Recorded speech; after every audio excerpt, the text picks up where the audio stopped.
वाशिम जिल्ह्यातील कारंजा तालुक्यातून एक धक्कादायक अपघाताची बातमी समोर आली आहे। लाडेगाव रोडवर रानडुक्कर अचानक समोर आल्याने ऑटो पलटी होऊन एक कुटुंब गंभीर जखमी झालं आहे। या घटनेनंतर कामरगाव पोलीस चौकीतील अपुऱ्या मनुष्यबळाचा प्रश्न पुन्हा एकदा ऐरणीवर आला आहे। नेमकं काय घडलं आहे बघूया सविस्तर। वाशिम जिल्ह्यातील कारंजा तालुक्यातील शिवण गावाजवळ रहिवासी प्रमोद आनंदराव ढोरे, त्यांची पत्नी जिजाबाई प्रमोद ढोरे आणि मुलगी साक्षी प्रमोद ढोरे हे कामानिमित्त धनज येथील पोलीस स्टेशन मध्ये गेले होते। रात्री सुमारे 7 ते 8च्या दरम्यान काम आटपून ऑटोने घरी परत येत असताना लाडेगाव रोडवर अचानक रानडुक्कर ऑटोच्या समोर आडवे आले। या अचानक झालेल्या घटनेमुळे ऑटो चालकाचे नियंत्रण सुटले आणि ऑटो रस्त्यावर पलटी झाला। या भीषण अपघातात ऑटो मधील सर्व प्रवासी गंभीर जखमी झाले। जखमींना तात्काळ उपचारासाठी कामरगाव येथील ग्रामीण रुग्णालयात दाखल करण्यात आले।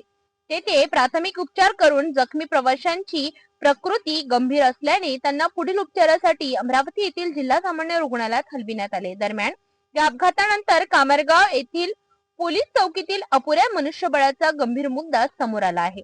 कामरगाव पोलीस चौकीत दिवसा फक्त एक आणि रात्री एकच कर्मचारी कार्यरत असतो। यामुळे नागरिकांना तक्रार नोंदविण्यासाठी थेट धनज पोलीस स्टेशनला जावं लागतं।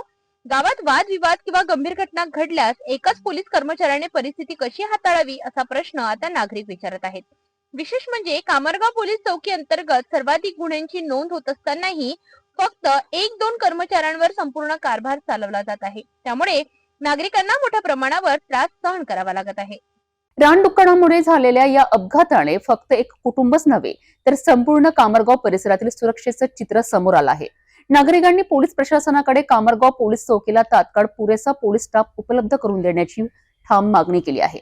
या मागणीची दखल पोलीस प्रशासन घेणार का हे पाहणं आता महत्त्वाचं ठरणार आहे।